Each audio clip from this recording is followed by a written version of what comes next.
Hello ಗೆಳೆಯರೆ, ತಮ್ಮೆಲ್ಲರಿಗೂ ಗುರುದೀಕ್ಷಾ IAS ಪ್ರಸ್ತುತಪಡಿಸುವ ದ ಹಿಂದೂ ನ್ಯೂಸ್ ಅನಾಲಿಸಿಸ್ ಕಾರ್ಯಕ್ರಮಕ್ಕೆ ಸ್ವಾಗತ.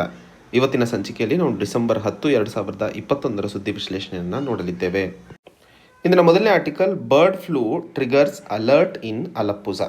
ಸೊ ಅಲಪ್ಪುಜಾ ಜಿಲ್ಲೆ ಏನು ಕೇರಳದಲ್ಲಿದೆಯೋ ಅಲ್ಲಿ ಹಕ್ಕಿ ಜ್ವರಕ್ಕೆ ಸಂಬಂಧಿಸಿದಂತಹ ಒಂದಿಷ್ಟು ಕೇಸಸ್ಗಳನ್ನು ಕಂಡಿರುವಂತಹ ನಿಟ್ಟಿನಲ್ಲಿ ಒಂದಿಷ್ಟು ಅಲರ್ಟನ್ನು ಅಲ್ಲಿ ಡಿಕ್ಲೇರ್ ಮಾಡಲಾಗಿದೆ. ಈ ಒಂದು ಆರ್ಟಿಕಲ್ ಮುಖ್ಯವಾಗಿ ನಮಗೆ GS ಪೇಪರ್ 2 ಆರೋಗ್ಯ ಅಥವಾ ಹೆಲ್ತಿಗೆ ಸಂಬಂಧಿಸಿದಂತೆ ಬಹುಮುಖ್ಯಕರವಾಗಿರುವಂತಹ ವಿಷಯವಾಗಿರುತ್ತದೆ. ಮೊದಲನೇದಾಗಿ ಹಕ್ಕಿ ಜ್ವರದ ಬಗ್ಗೆ ಅರ್ಥೈಸ್ಕೊಳ್ಳೋಣ. ಹಕ್ಕಿ ಜ್ವರ ಅಥವಾ ಏವಿಯನ್ ಇನ್ಫ್ಲೂಯೆನ್ಸಾ ಅಂತ ಏನು ಕರಿತೀವೋ, ಈ ಏವಿಯನ್ ಇನ್ಫ್ಲೂಯೆನ್ಸಾ ಅಲ್ಲಿ H5N1 ಅನ್ನುವಂಥದ್ದು ಬಹಳ ಕಾಮನ್ ಆಗಿ ಕಾಣುವಂತಹ ಒಂದು ಹಕ್ಕಿ ಜ್ವರದ ವೇರಿಯಂಟ್ ಆಗಿರುತ್ತದೆ. ಇಲ್ಲಿ H5N1 ಅಥವಾ H ಮತ್ತು N ಅಂದರೆ ಏನು? ಇನ್ಫ್ಲೂಯೆನ್ಸಾ ವೈರಸಸ್ಗಳಲ್ಲಿ ಮಾತಾಡಬೇಕು ಅಂತಂದರೆ ನಾವು 4 ರೀತಿಯ ವೈರಸಸ್ಗಳನ್ನು ಕಾಣ್ತೀವಿ. ಒಂದು A ವೈರಸ್, ಇನ್ನೊಂದು B, C ಮತ್ತು D. ಇದರಲ್ಲಿ A ಮತ್ತು B ಇನ್ಫ್ಲೂಯೆನ್ಸಾ ಟೈಪ್ ವೈರಸಸ್ ಏನಿದಾವಲ್ಲ ಇವು ಸೀಸ್ನಲ್ ಇರ್ತವೆ. ಯೂಶಲಿ ಈ ರೀತಿಯ A ಮತ್ತು Bಯ ವೈರಸ್ಗಳು ಚಳಿಗಾಲದಲ್ಲಿ ಜಾಸ್ತಿ ಹರಡುವಂತಹ ಸಮಸ್ಯೆಯನ್ನು ನಾವು ಕಾಣ್ತೀವಿ. C ಮತ್ತು D ಇದರಿಂದಾಗಿ ಜಾಸ್ತಿ ಮನುಷ್ಯರ ಮೇಲೆ ಎಫೆಕ್ಟ್ ಆಗುವಂತಹ ಸಾಧ್ಯತೆಗಳಿಲ್ಲ. ಆ್ಯಂಡ್ ಅದರಲ್ಲೂ A ಬಹಳ ದೊಡ್ಡ ಮಟ್ಟದಲ್ಲಿ ಪ್ಯಾಂಡಮಿಕ್ ಅಥವಾ ಎಫೆಕ್ಟ್ ಆಗುವಂತಹ ಸಾಧ್ಯತೆಗಳು ಜಾಸ್ತಿ ಇರ್ತವೆ. ಯಾಕಂದರೆ ಹಕ್ಕಿಯಿಂದ ವೈರಸ್ ಮನುಷ್ಯನಿಗೆ ಟ್ರಾನ್ಸ್ಫರ್ ಆದಂತಹ ಸಂದರ್ಭದಲ್ಲಿ ಮತ್ತೆ ಮನುಷ್ಯನಿಂದ ಮನುಷ್ಯನಿಗೆ ಹರಡುವಂತಹ ಸಾಧ್ಯತೆಗಳು ಜಾಸ್ತಿ ಇರ್ತವೆ. ಸೊ ಇನ್ಫ್ಲೂಯೆನ್ಸಾ A ವೈರಸ್ಸಲ್ಲೇ ಇನ್ನೂ ಎಷ್ಟು ರೀತಿಯ ಸಬ್ಟೈಪ್ಸ್ಗಳನ್ನು ಕಾಣ್ತೀವಿ ಅಂತಂದರೆ ನಾವು 2 ಪ್ರೋಟೀನ್ಗಳ ಆಧಾರದ ಮೇಲೆ ಇದನ್ನು ಡಿಸೈಡ್ ಮಾಡ್ತೀವಿ. ಆ ಪ್ರೋಟೀನ್ಗಳು H ಮತ್ತು N ಆಗಿರ್ತವೆ. ಈಗ H5N1 ಇನ್ಫ್ಲೂಯೆನ್ಸಾ ಅಥವಾ ಹಕ್ಕಿ ಜ್ವರಕ್ಕೆ ಸಂಬಂಧಿಸಿದಂತೆ ಬಹುಸಾಮಾನ್ಯವಾಗಿರುವಂತಹ ಒಂದು ಇನ್ಫ್ಲೂಯೆನ್ಸಾ ಟೈಪ್ A ವೈರಸ್ ಆಗಿರುತ್ತದೆ ಅನ್ನೋಂಥದ್ದನ್ನು ಏನು ಹೇಳಿದ್ನೋ ಅದರಲ್ಲಿ H5 ಅಥವಾ H ಅಂದರೆ ಏನು, N ಅಂದರೆ ಏನು ಅಂತ ಗೊತ್ತಿರಬೇಕು. H ಅಂತಂದರೆ ಹೆಮಾಗ್ಲೂಟನಿನ್ ಅಂತ ಹೇಳಿ, ಇದು ನೆನ್ಪಿಟ್ಕೊಳ್ಳಿ, ಎಕ್ಸಾಮಿನೇಷನಲ್ಲಿ ಇದು ಕೇಳುವಂತಹ ಸಾಧ್ಯತೆಗಳು ಜಾಸ್ತಿ ಇರ್ತವೆ. ಹೆಮಾಗ್ಲೂಟನಿನ್ ಅಂತ ಹೇಳಿ. ಹಾಗೂ N ಅಂತಂದರೆ ನ್ಯೂರಾಮಿಡನೇಸ್ ಅಂತ ಹೇಳಿ, ನ್ಯೂರಾಮಿನಿಡೇಸ್. ಸೊ ಈ H ಮತ್ತು N ಎರಡು ಹಿಮಾಗ್ಲೂಟನಿನ್ ಮತ್ತು ನ್ಯೂರಾಮಿನಿಡೇಸ್ ಅಂತ ಏನು ಕರಿತೀವೋ ಒಟ್ಟು 18 ರೀತಿಯ Hಗಳನ್ನು ಕಾಣ್ತೀವಿ ಆ್ಯಂಡ್ 11 ರೀತಿಯ Nಗಳನ್ನು ಕಾಣ್ತೀವಿ. ಇವುಗಳ ಕಾಂಬಿನೇಷನ್ನೇ ನಾವು ವಿವಿಧ ರೋಗಗಳನ್ನು ಕಾಣ್ತೀವಿ. H5N1 ಆಯಿತು, H7N9 ಆಯಿತು, ಅಥವಾ H1N1 ಆಯಿತು, ಅಥವಾ H3N8 ಆಯಿತು. ಸೊ ಈ ರೀತಿಯಾಗಿ ವಿವಿಧವಾದ ಭಾಗಗಳನ್ನು ನಾವು ಕಾಣ್ತೀವಿ. ಈ ಹಕ್ಕಿ ಜ್ವರಕ್ಕೆ ಸಂಬಂಧಿಸಿದಂತೆ H5N1 ಅನ್ನುವಂಥದ್ದು ಬಹುಸಾಮಾನ್ಯವಾಗಿರುವಂತಹ ಸಮಸ್ಯೆ ಅಥವಾ ಒಂದು ರೋಗವನ್ನು ನಾವು ಕಾಣ್ತೀವಿ. ಇದು ಪ್ರಾಣಿಗಳಿಗೆ ಎಫೆಕ್ಟ್ ಆಗೋದ್ರಿಂದ ಅದರಿಂದ ಮನುಷ್ಯರಿಗೆ ಟ್ರಾನ್ಸ್ಫರ್ ಆಗುತ್ತದೆ. ಮೊದಲನೇದಾಗಿ ವರ್ಲ್ಡ್ ಹೆಲ್ತ್ ಆರ್ಗನೈಸೇಷನ್ ಈ H5N1 ಅನ್ನು ಮನುಷ್ಯರಲ್ಲಿ ಕಂಡಂಥದ್ದು 1997ರಲ್ಲಿ. ಆ್ಯಂಡ್ ಈ ಒಂದು ರೋಗದಿಂದ ಇನ್ಫೆಕ್ಟ್ ಆದಂಥದ್ರಲ್ಲಿ ಸುಮಾರು 60% ಜನ ಸಾವನ್ನಪ್ಪಿರುವಂಥದ್ದು ಸಹ ನಿಜ ಅನ್ನುವಂತಹ ಮಾತನ್ನು ಇಲ್ಲಿ ಹೇಳಲು ಪ್ರಯತ್ನಿಸ್ತಿರುವಂಥದ್ದು.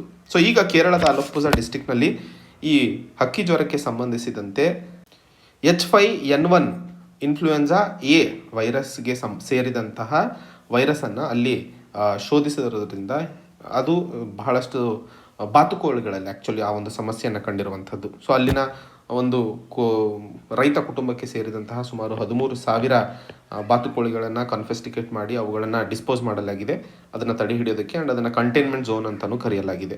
ಸೊ H5N1 ಕಂಡಿರುವಂತಹ ಕಾರಣಕ್ಕೆ ಈ ರೀತಿಯ ಒಂದು ಕಟ್ಟೆಚ್ಚರ ಕ್ರಮಗಳನ್ನು ಕೈಗೊಳ್ಳಲಾಗಿದೆ.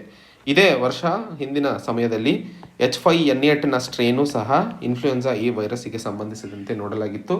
ಸೊ ಹಕ್ಕಿ ಜ್ವರಕ್ಕೆ ಸಂಬಂಧಿಸಿದಂತೆ ಒಂದಿಷ್ಟು ವಿಷಯಗಳನ್ನು ಅರ್ಥೈಸ್ಕೊಳ್ಳಬೇಕು. ಆ್ಯಂಡ್ ಹಕ್ಕಿ ಜ್ವರ ಬಂದಂತಹ ಸಂದರ್ಭದಲ್ಲಿ ಅದು ಮನುಷ್ಯರಲ್ಲಿ ಮುಖ್ಯವಾಗಿ ತಲೆನೋವು, ಒಂದಿಷ್ಟು ಉಸಿರಾಟದ ತೊಂದರೆ ಮತ್ತು ನಿಮೋನಿಯಾಗೆ ಬದಲಾಗುವಂತಹ ಸಮಸ್ಯೆಗಳು ಮನುಷ್ಯನಲ್ಲಿ ಕಾಣುವಂಥದ್ದು ಸಾಧ್ಯತೆಗಳು ಹೆಚ್ಚಾಗ್ತವೆ.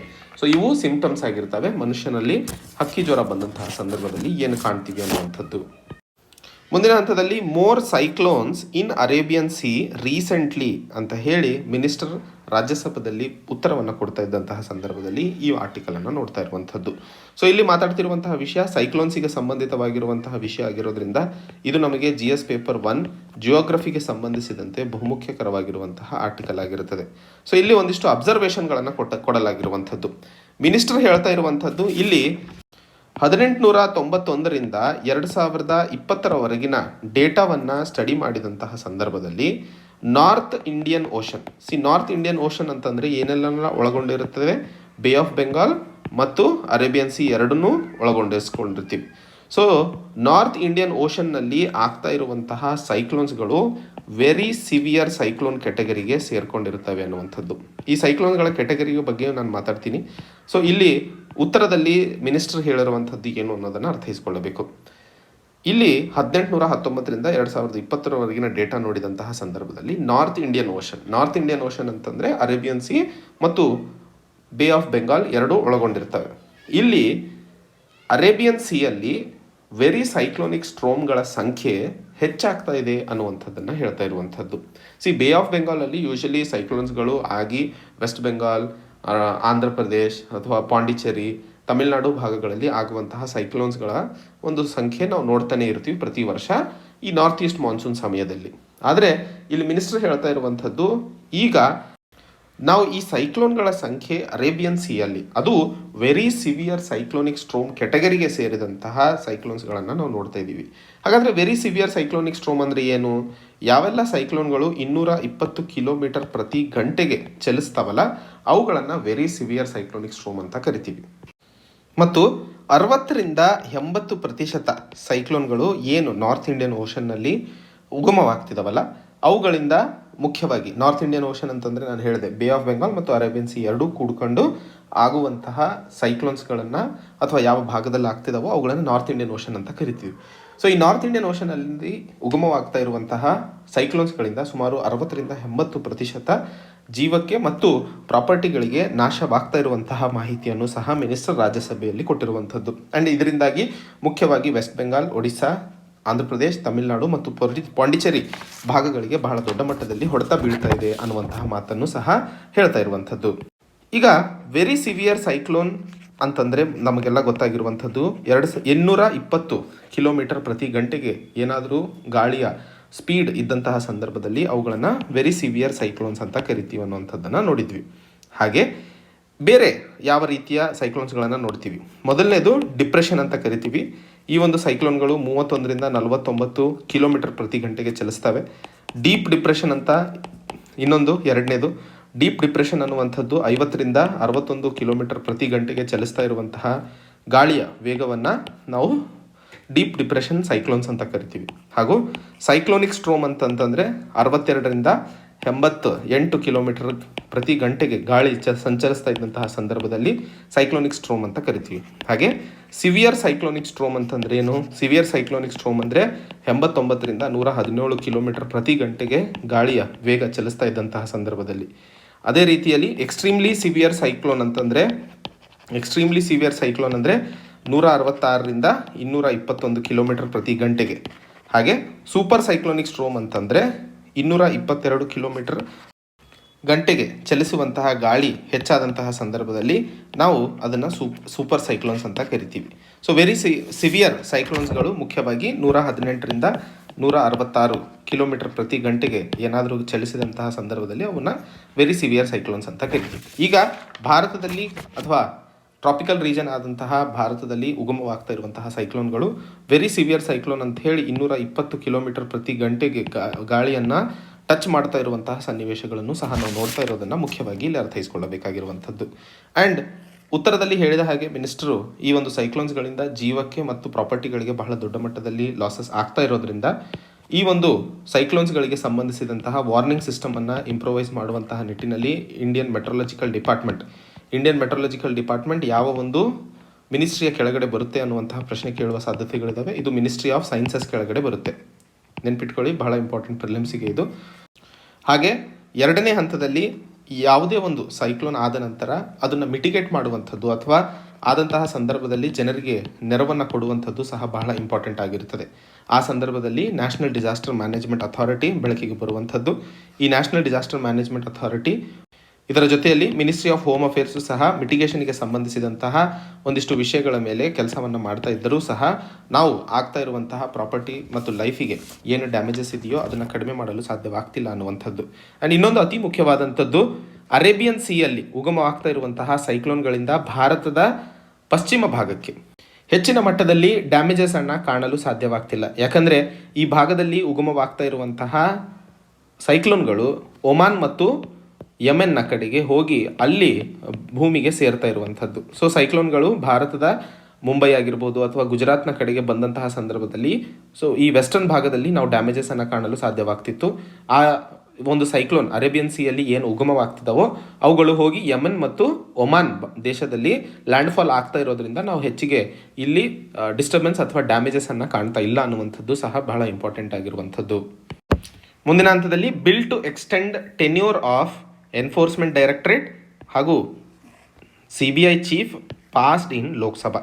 ಸೆಂಟ್ರಲ್ ಬ್ಯೂರೋ ಆಫ್ ಇನ್ವೆಸ್ಟಿಗೇಷನ್ ಮತ್ತು ಎನ್ಫೋರ್ಸ್ಮೆಂಟ್ ಡೈರೆಕ್ಟರೇಟ್ನ ಮುಖ್ಯಸ್ಥರ ಒಂದು ಅವಧಿ ಏನಿತ್ತಲ್ಲ, ಕೆಲಸ ಮಾಡುವಂತಹ ಅವಧಿ, ಅದನ್ನು ಹೆಚ್ಚಿಗೆ ಮಾಡಿರುವಂತಹ ನಿಟ್ಟಿನಲ್ಲಿ ಈ ಒಂದು ಆರ್ಟಿಕಲನ್ನು ನಾವು ನೋಡ್ತಿರುವಂಥದ್ದು. ಈ ಆರ್ಟಿಕಲ್ನ ಸುದ್ದಿ ವಿಶ್ಲೇಷಣೆ ನಮಗೆ GS ಪೇಪರ್ 2 ಪಾಲಿಟಿಗೆ ಸಂಬಂಧಿಸಿದಂತೆ ಬಹುಮುಖ್ಯಕರವಾಗಿರುತ್ತದೆ. ಆ ಒಂದು ನಿಟ್ಟಿನಲ್ಲಿ ನಮಗೆ ಇದು ಪ್ರಿಲಿಮ್ಸಿಗೆ ಬಹಳ ಇಂಪಾರ್ಟೆಂಟ್ ಆಗಿರುವಂತಹ ಟಾಪಿಕ್ ಆಗಿರ್ತದೆ. ಮೊದಲನೇ ಹಂತದಲ್ಲಿ ಎನ್ಫೋರ್ಸ್ಮೆಂಟ್ ಡೈರೆಕ್ಟರೇಟ್ ಮತ್ತು CBIನ ಬಗ್ಗೆ ಒಂದಿಷ್ಟು ಮಾಹಿತಿಯನ್ನು ಅರ್ಥೈಸ್ಕೊಳ್ಳೋಣ. ಎನ್ಫೋರ್ಸ್ಮೆಂಟ್ ಡೈರೆಕ್ಟರೇಟ್ ಮುಖ್ಯವಾಗಿ ಒಂದು ಆರ್ಥಿಕ ಇಂಟೆಲಿಜೆನ್ಸ್ ಏಜೆನ್ಸಿಯಾಗಿ ಲಾ ಎನ್ಫೋರ್ಸ್ಮೆಂಟ್ಗೆ ಸಂಬಂಧಿಸಿದಂತೆ ಕೆಲಸವನ್ನು ಮಾಡುತ್ತದೆ. ಈ ಒಂದು ಎನ್ಫೋರ್ಸ್ಮೆಂಟ್ ಡೈರೆಕ್ಟರೇಟ್ ಮುಖ್ಯವಾಗಿ ದೇಶದಲ್ಲಿ ಆಗ್ತಾ ಇರುವಂತಹ ಆರ್ಥಿಕವಾದಂತಹ ಚಟುವಟಿಕೆಗಳಲ್ಲಿ ನಡೀತಾ ಇರುವಂತಹ ಕೃತ್ಯಗಳನ್ನು ತಡೆ ಹಿಡಿಯುವಂಥದ್ದು ಇದರ ಮೂಲ ಉದ್ದೇಶವಾಗಿರುತ್ತದೆ. ಸೊ ಒಂದೇ ಪದದಲ್ಲಿ ಹೇಳಬೇಕಂದ್ರೆ ಎಕನಾಮಿಕ್ ಕ್ರೈಮ್ಸನ್ನು ತಡೆ ಹಿಡಿಯುವಂಥದ್ದು ಇದರ ಮೂಲ ಉದ್ದೇಶವಾಗಿರುತ್ತದೆ. ಈ ಒಂದು ಎನ್ಫೋರ್ಸ್ಮೆಂಟ್ ಡೈರೆಕ್ಟರೇಟನ್ನು 1947ರಲ್ಲಿ ಮುಖ್ಯವಾಗಿ foreign exchange regulation act, so ರಾಷ್ಟ್ರಗಳ ನಡುವೆ ಆಗುವಂತಹ ವಹಿವಾಟಿಗೆ ಸಂಬಂಧಿಸಿದಂತೆ ಯಾವ ಎಕ್ಸ್ಚೇಂಜಸ್ಗಳಿದ್ದಾವೋ ಅವುಗಳನ್ನು ಅಥವಾ ಅವುಗಳಲ್ಲಿ ಆಗುವಂತಹ ತಪ್ಪುಗಳನ್ನು ತಡೆ ಹಿಡುವಂಥ ನಿಟ್ಟಿನಲ್ಲಿ 1947ರಲ್ಲಿ ಈ ಒಂದು ಬಾಡಿಯನ್ನು ಜಾರಿಗೆ ತರಲಾಗಿತ್ತು. ತದನಂತರ ಈ ಒಂದು ಎನ್ಫೋರ್ಸ್ಮೆಂಟ್ ಡೈರೆಕ್ಟರೇಟ್ ಎನ್ಫೋರ್ಸ್ಮೆಂಟ್ ಯೂನಿಟ್ ಆಗಿ ಡಿಪಾರ್ಟ್ಮೆಂಟ್ ಆಫ್ ಎಕನಾಮಿಕ್ ಅಫೇರ್ಸ್ನ ಕೆಳಗಡೆ ಕೆಲಸ ಮಾಡ್ತಿತ್ತು 1956ರವರೆಗೂ. ತದನಂತರ ಇದನ್ನು ಡಿಪಾರ್ಟ್ಮೆಂಟ್ ಆಫ್ ರೆವಿನ್ಯೂ ಕೆಳಗಡೆ ತರಲಾಯಿತು. Department of revenue ministry of ಫೈನಾನ್ಸ್ನಲ್ಲಿ ಅಡಿಯಲ್ಲಿ ಇರುವಂತಹ ಒಂದು ಡಿಪಾರ್ಟ್ಮೆಂಟ್ ಆಗಿರುತ್ತದೆ.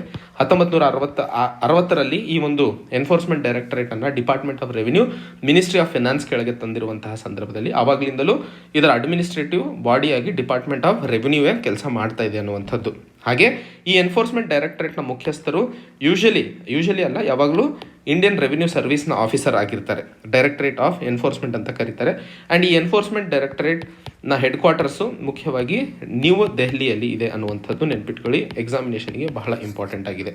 ಆ್ಯಂಡ್ IRS ಇಂಡಿಯನ್ ರೆವಿನ್ಯೂ ಸರ್ವಿಸಿಗೆ ಸೇರಿಸಿದಂತಹ ಆಫೀಸರು ಇಲ್ಲಿ ಮುಖ್ಯಸ್ಥರಾಗಿ ಕಾರ್ಯವನ್ನು ನಿರ್ವಹಿಸ್ತಾರೆ ಅನ್ನುವಂಥದ್ದು ನೆನ್ಪಿಟ್ಕೋಬೇಕು. ಆ್ಯಂಡ್ ಈ ಎನ್ಫೋರ್ಸ್ಮೆಂಟ್ ಡೈರೆಕ್ಟರೇಟ್ನ ಮುಖ್ಯಸ್ಥರು 2 ವರ್ಷದ ಕಾಲಾವಧಿಗೆ ಅಪಾಯಿಂಟ್ ಆಗ್ತಾ ಇದ್ರು ಇದುವರೆಗೂ.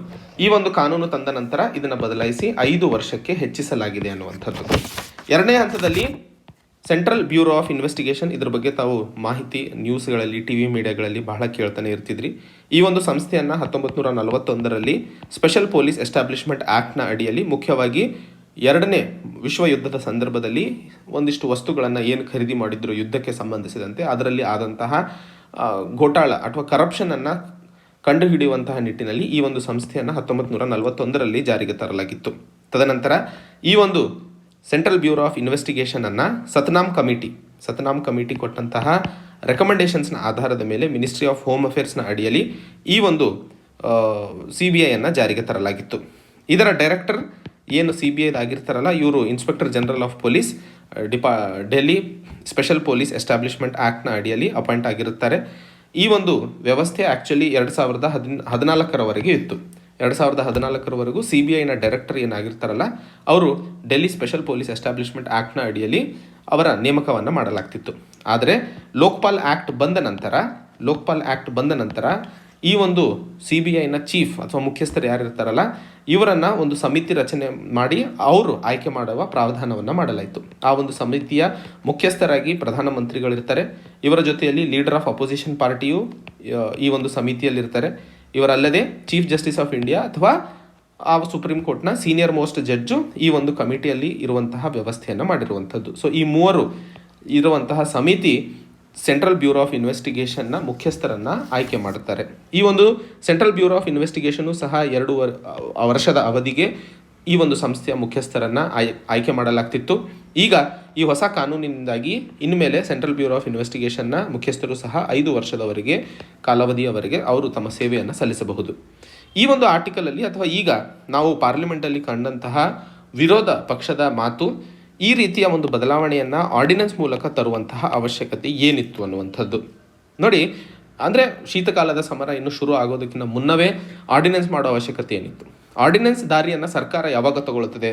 ಸಂವಿಧಾನದ ಆರ್ಟಿಕಲ್ 123ರ ಅಡಿಯಲ್ಲಿ ಯಾವುದಾದರೂ ಸಮಯದಲ್ಲಿ ಪಾರ್ಲಿಮೆಂಟ್ ಸೆಷನಲ್ಲಿ ಇರದೇ ಇರುವಂತಹ ಸಂದರ್ಭದಲ್ಲಿ ಕಾನೂನನ್ನು ಜಾರಿಗೆ ತರುವಂತಹ ಅವಶ್ಯಕತೆ ಇದೆ ಅಂತ ಅನಿಸಿದ್ದಲ್ಲಿ ಪ್ರಧಾನಮಂತ್ರಿಗಳು ಕ್ಯಾಬಿನೆಟ್ನ ಮೂಲಕ ಕಾನೂನನ್ನು ಜಾರಿಗೆ ತರುವಂತಹ ಒಂದು ಹಾದಿಯನ್ನು ಆರ್ಡಿನೆನ್ಸ್ ಅಂತ ಕರಿತೀವಿ. ಆ್ಯಂಡ್ ಈ ಆರ್ಡಿನೆನ್ಸ್ನ ಜೀವಾವಧಿ ಅಥವಾ ಲೈಫ್ನ ಬಗ್ಗೆ ಮಾತಾಡಿದರೆ 6 ತಿಂಗಳು 6 ವಾರಗಳ ಒಳಗೆ ಈ ಆರ್ಡಿನೆನ್ಸನ್ನು ಪಾರ್ಲಿಮೆಂಟಲ್ಲಿ ಬಿಲ್ ಆಗಿ ಪಾಸ್ ಮಾಡ್ಕೊಂಡು ಕಾನೂನು ತರಬೇಕು. ಇಲ್ಲ ಅಂತಂದರೆ ಆ ಆರ್ಡಿನೆನ್ಸ್ ಲ್ಯಾಪ್ಸ್ ಆಗಿ ಹೋಗುತ್ತದೆ ಅನ್ನುವಂಥದ್ದು ನೆನ್ಪಿಟ್ಕೋಬೇಕು. ಸೊ ಶೀತಕಾಲದ ಸಮಯ ಹತ್ತಿರ ಇರುವಂತಹ ಸಂದರ್ಭದಲ್ಲಿ ಆರ್ಡಿನೆನ್ಸ್ ಮೂಲಕ ಬದಲಾವಣೆ ತಂದು ಈಗ ಬಿಲ್ಲನ್ನು ಪಾಸ್ ಮಾಡುವ ಅವಶ್ಯಕತೆ ಏನಿತ್ತು ಅನ್ನುವಂಥದ್ದು ಮುಖ್ಯವಾಗಿ ವಿರೋಧ ಪಕ್ಷದವರದು ಪ್ರಶ್ನೆ ಸರ್ಕಾರದ ವಿರುದ್ಧ ಆಗಿರುವಂತಹ ನಿಟ್ಟಿನಲ್ಲಿ ಒಂದಿಷ್ಟು ಚರ್ಚೆ ಪಾರ್ಲಿಮೆಂಟಲ್ಲಿ ನಡೆದಿರುವಂಥದ್ದು ಬಗ್ಗೆ ಇಲ್ಲಿ ಅರ್ಥೈಸ್ಕೊಳ್ಳಬೇಕಾಗಿರುವಂಥದ್ದು. ಮುಂದಿನ ಹಂತದಲ್ಲಿ children and schooling in post Covid era. ಈ ಒಂದು ಆರ್ಟಿಕಲಲ್ಲಿ ಮಾತಾಡ್ತಿರುವಂತಹ ವಿಷಯ ಮುಖ್ಯವಾಗಿ ಶಿಕ್ಷಣಕ್ಕೆ ಸಂಬಂಧಿತವಾಗಿರುವಂತಹ ಮಾಹಿತಿಯಾಗಿರುತ್ತದೆ. ಆ ಒಂದು ನಿಟ್ಟಿನಲ್ಲಿ UPSC ಮತ್ತು KSನಲ್ಲಿ GS ಪೇಪರ್ 2 ಎಜುಕೇಷನ್ಗೆ ಸಂಬಂಧಿಸಿದಂತೆ ಬಹುಮುಖ್ಯಕರವಾದಂತಹ ಆರ್ಟಿಕಲ್ ಆಗಿರುತ್ತದೆ. ನಮಗೆಲ್ಲ ಗೊತ್ತಿರೋ ಹಾಗಿದ್ರೆ 2020 ಇಡೀ ದೇಶವನ್ನೇ ಬೆಚ್ಚಿ ಬೀಳಿಸಿ ಸ್ತಬ್ಧಗೊಳಿಸಿದಂತಹ COVID-19 ಪ್ಯಾಂಡಮಿಕ್ ಇವತ್ತಿಗೂ ನಮ್ಮ ಕನಸು ಮತ್ತು ನನಸಲ್ಲೂ ಮುಂದೆ ಸಾಗ್ತಾನೆ ಇದೆ. ಆ ಒಂದು ಸಂದರ್ಭದಲ್ಲಿ ಭಾರತದ ಶಿಕ್ಷಣ ವ್ಯವಸ್ಥೆಯ ಮೇಲೆ ಆದಂತಹ ಅತಿ ದೊಡ್ಡ ಹೊಡೆತದ ಬಗ್ಗೆ ಬಹಳ ಕಡಿಮೆಯೇ ಚರ್ಚೆ ಆಗುತ್ತದೆ. ಯಾಕಂದರೆ ನಾವು ಆರೋಗ್ಯದ ಬಗ್ಗೆ ಒಂದಿಷ್ಟು ಚರ್ಚೆಯನ್ನು ಮಾಡ್ತೀವಿ, ದೇಶದಲ್ಲಿ ಆದಂತಹ ಆರ್ಥಿಕವಾಗಿ ಹೊಡೆತ ಬಿದ್ದಂತಹ ಪರಿಸ್ಥಿತಿಗಳ ಬಗ್ಗೆ ಮಾತಾಡ್ತಿದ್ದೀವಿ. ಬಟ್ ಅತಿ ಹೆಚ್ಚು ಹೊಡೆತ ಬಿದ್ದಿದ್ದು ಮಕ್ಕಳ ಮೇಲೆ. ಈ ಮಕ್ಕಳಿಗೆ ಶಿಕ್ಷಣ, ಯಾಕಂದರೆ ಯಾವುದೇ ಒಂದು ಆಧುನಿಕ ರಾಷ್ಟ್ರದಲ್ಲಿ ಮಕ್ಕಳ ಶಿಕ್ಷಣ ಮತ್ತು ಮಕ್ಕಳ ಆರೋಗ್ಯದ ಬಗ್ಗೆ ಬಹಳ ದೊಡ್ಡ ಮಟ್ಟದಲ್ಲಿ ಪಾಲಿಸೀಸ್ಗಳನ್ನು ತರಲಾಗುತ್ತದೆ. ಅದೇ ನಿಟ್ಟಿನಲ್ಲಿ ಭಾರತದಲ್ಲೂ ಸಹ ಶಿಕ್ಷಣಕ್ಕೆ ಸಂಬಂಧಿಸಿದಂತೆ ಸರ್ಕಾರ ಏನು ಕ್ರಮಗಳನ್ನು ಕೈಗೊಳ್ಳುವ ಅವಶ್ಯಕತೆ ಇದೆಯೋ ಮಕ್ಕಳ ಬೆಳವಣಿಗೆಗೆ ಸಂಬಂಧಿಸಿದಂತೆ ಅದು ಯಾವಾಗಲೂ ಹಿಂದೆ ಉಳ್ಕೊಂಡಿದೆ ಅನ್ನುವಂಥದ್ದು ಆ್ಯಕ್ಚುಲಿ ಒಂದಿಷ್ಟು ವಿಶ್ಲೇಷಕರು ಹೇಳ್ತಾ ಇರುವಂಥದ್ದು.